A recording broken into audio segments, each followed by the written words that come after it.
చర్చా కార్యక్రమానికి స్వాగతం. 99 TV chief editor and senior journalist Satish గారు మనతో. ఆంధ్రప్రదేశ్ లో రాజకీయం అంతా కూడా మెగా డిఎస్సి పైన మండలిలో రచ్చరచ్చ అయింది. నిన్న బొత్స వర్సెస్ అచ్చెన్నాయుడు అయితే ఇవాళ బొత్స వర్సెస్ పయ్యావుల కేశవ్.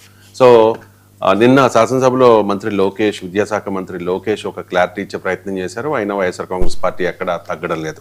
మొత్తాన్ని చూస్తే ఈ డిఎస్సి విషయంలో కూటమి లో పడిందా, వైసీపీదేనా పై చేయి అంటే ఏం చెప్తారు?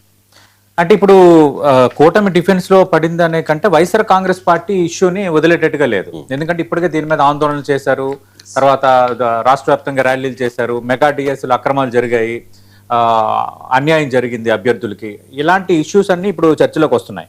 అంటే ఎందుకంటే ఇక్కడ వైఎస్ఆర్ కాంగ్రెస్ పార్టీ రాజకీయ వ్యూహం ఏంటంటే నిరుద్యోగులు, ఈ ఉద్యోగాల నియామకాల అంశం, యువత, ఇవన్నీ కూడా ఎప్పుడు కూడా హాట్ టాపిక్కే, చాలా సెన్సిటివ్ టాపిక్కే. మనం చూస్తే తెలంగాణలో కూడా బీఆర్ఎస్ రెండో టర్మ్ అధికారంలోకి వచ్చిన తర్వాత ప్రధానంగా ఈ గ్రూప్ 1 పేపర్ లీకేజ్ అంశం కానీ, అలాగే ఉద్యోగ భర్తీలకు సంబంధించి క్యాలెండర్ సరైన రీతిలో అమలుపరచకపోవటం, నిధులు నీళ్లు నియామకాలు అన్నారు, బట్ నియామకాల విషయంలో మీరు ఏం చేశారు, సరైన న్యాయం జరగట్లేదు, పేపర్ లీకేజ్ జరుగుతున్నాయి, ప్రశ్నపత్రం లీకేజ్ జరుగుతుంది, ఇట్లా రకరకాల ఇష్యూస్ ని కాంగ్రెస్ పార్టీ విపక్షాలు అందుకున్నాయి. కొంత యూత్ మీద ఇంపాక్ట్ కనిపించింది.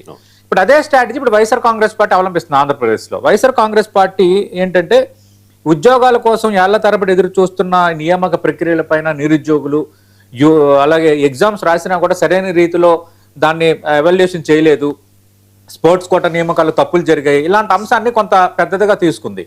ఎప్పుడైతే కొందరికి అన్యాయం జరిగిందని కొందరు బాధితులు జగన్మోహన్ రెడ్డిని కలిశారో అక్కడి నుంచి ఒక పొలిటికల్ ఇష్యూగా అటు మార్చేసింది. అయితే అదే సందర్భంలో అటు కూటమి ప్రభుత్వం కూడా, నారా లోకేష్ ప్రస్తుతం విద్యాశాఖ చూస్తున్నారు, అప్పుడు విద్యాశాఖ కార్యదర్శులు ఒక మీడియా సమావేశం పెట్టారు, ప్రభుత్వ ముఖ్య ప్రధాన కార్యదర్శి ఆయన ఒక మీడియా సమావేశం పెట్టారు, వీళ్ళందరూ మీడియా సమావేశాలు పెట్టి ఎన్నో వివరణలు ఇస్తూ వస్తున్నారు. కానీ కొంత మెగా డిఎస్లు ఏదో జరిగిందా అన్న ఒక ప్రాపగండాను అయితే వైఎస్ఆర్ కాంగ్రెస్ పార్టీ కొంత జనంలోకి తీసుకెళ్ళగలిగింది.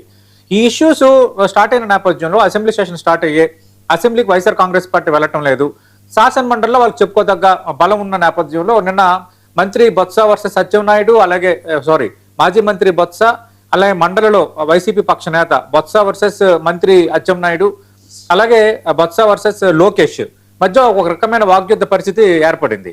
ఈ నేపథ్యంలో నిన్న విద్యాశాఖ మంత్రిగా ఉన్న నారా లోకేష్ నిన్న సవాల్ కూడా విసిరారు. చాలా తప్పుడు ఆరోపణలు చేస్తున్నారు, చాలా ట్రాన్స్పరెంట్ గా నిర్వహించాము, రాబోతున్న రోజులు కూడా ఇదే నిర్వహిస్తాం, మీరేమైనా సలహాలు ఇవ్వండి, కావాలని బురద జల్లుతున్నారు, నేను ఎందుకు రాజీనామా చేయాలి, నేను తప్పు చేస్తే ఖచ్చితంగా రాజీనామా చేసేవాడిని అంటూ ఆయన ఒక సవాల్ విసిరారు. కానీ వైఎస్ఆర్ కాంగ్రెస్ పార్టీ అక్కడితో ఆగలేదు అనడానికి ఈ రోజు జరిగిన పరిణామాలే ఉదాహరణ. ఈ రోజు చూస్తే మనం ఈ ప్రశ్నోత్తరాల సమయంలో మండలిలో విపక్ష నేత బొత్స సత్యనారాయణకు మాట్లాడే అవకాశం ఇచ్చారు. అయితే డిఎస్సి గురించి చర్చ కోరుతుంటే ప్రభుత్వం ఎందుకు వెనకంజలు వేస్తుందని బొత్స ప్రశ్నించారు. వేరే ఫార్మేట్లోకి రావాలని బొత్సకు చైర్మన్ చెప్పిన వినిపించుకోలేదు. దీనిపైన వైసీపీ సభ్యులపైన మండలిలో పయ్యావుల కేశవ్ ఆగ్రహం వ్యక్తం చేశారు. చైర్మన్ అగౌరవపరిచేలా ప్రవర్తిస్తున్నారు, డిఎస్సి కోసం ఆల్రెడీ మేము వివరణ ఇచ్చాము, ఎల్నినో సమస్య తీవ్రంగా ఉంది, కరువు ఇంపాక్ట్ రాష్ట్రంలో ఉంది, దానిపైన మనం విస్తృత చర్చ జరపాలి అంటూ ఆయన పయ్యావుల కేశవ్ మాట్లాడారు. అలాగే డిఎస్సి అంటే తెలుగుదేశం 14 సార్లు డిఎస్సి నిర్వహించాము, ఎలాంటి ఆరోపణలు లేవు, ఎలాంటి ఇష్యూస్ లేవని పయ్యావుల కేశవ్ మాట్లాడారు. అదే సందర్భంలో బొత్సకు సంబంధించి కూడా కౌంటర్ ఇస్తున్నారు. ఎందుకంటే జగన్మోహన్ రెడ్డి హయాంలో ఫస్ట్ టర్మ్ కాకుండా సెకండ్ టర్మ్లో, అంటే సెకండ్ టర్మ్ అంటే జగన్మోహన్ రెడ్డి ప్రభుత్వంలో మనం చూసాం, ఫస్ట్ 2.5 years, నెక్స్ట్ 2.5 years అక్కడ క్యాబినెట్ ని విస్తరించారు. ఫస్ట్ 2.5 సంవత్సరాలు మంత్రులు ఉన్నారు, మెజార్టీ మంత్రుల్ని మళ్ళీ తొలగించి ఆ మిగతా 2.5 సంవత్సరాలకు మళ్ళీ క్యాబినెట్ ని విస్తరించారు. కానీ బొత్స సత్యనారాయణ అయితే కంటిన్యూ అయ్యారు. రెండో టర్మ్ ఆయన విద్యాశాఖ, పాఠశాల విద్యాశాఖ చూశారు. అయితే ఆయన హయాంలో కనీసం ఒక డిఎస్సిని నిర్వహించలేకపోయారు, మీరా మాకు చెప్పేది అనేది పయ్యావుల కేశవ్ మాట్లాడారు. దానిపైన నేను నిర్వహించానా అనేది చర్చ పక్కన పెడితే, డిఎస్సి మీరు నిర్వహించింది తప్పులు తడక నిర్వహించారు, చాలా మంది నిరుద్యోగులకు అన్యాయం చేశారు, సరైన అభ్యర్థులకు అన్యాయం చేశారంటూ బొత్స కూడా కొంత గట్టిగా మాట్లాడిన సందర్భం వచ్చింది. ఏదేమైనా ఇక్కడ ఒక పెద్ద ఇష్యూ యూత్ లోకి తీసుకువెళ్ళాలి, కొంత పబ్లిక్ లో దీనికి ఒక రెస్పాన్స్ ఉంది కాబట్టి ఈ రెస్పాన్స్ మరింత పెంచాలన్న ఉద్దేశంలో వైఎస్ఆర్ కాంగ్రెస్ పార్టీ ఉంది. తప్పు చేయలేదని ఇప్పటికే కూటమి వివరణ ఇచ్చింది. నారా లోకేష్ మంత్రి నిన్న సవాల్ విసిరారు. అలాగే కూటమి కూడా పదే పదే దీనిపైన మాట్లాడుతూనే ఉంది. చంద్రబాబు నాయుడు కూడా గొడ్డల పార్టీకి డిఎస్సి పేరుతో కావాలని ప్రజల్లో గందరగోళం సృష్టిస్తుందని చంద్రబాబు నాయుడు కూడా మాట్లాడారు. అంటే అందరూ మాట్లాడేంత ఒక పరిస్థితి అయిపోయింది. వైఎస్ఆర్ కాంగ్రెస్ పార్టీ ధైర్యం ఏంటి? ఈ ప్రోపగండా అనేది కొంత జనంలోకి తీసుకెళ్లగలిగాము.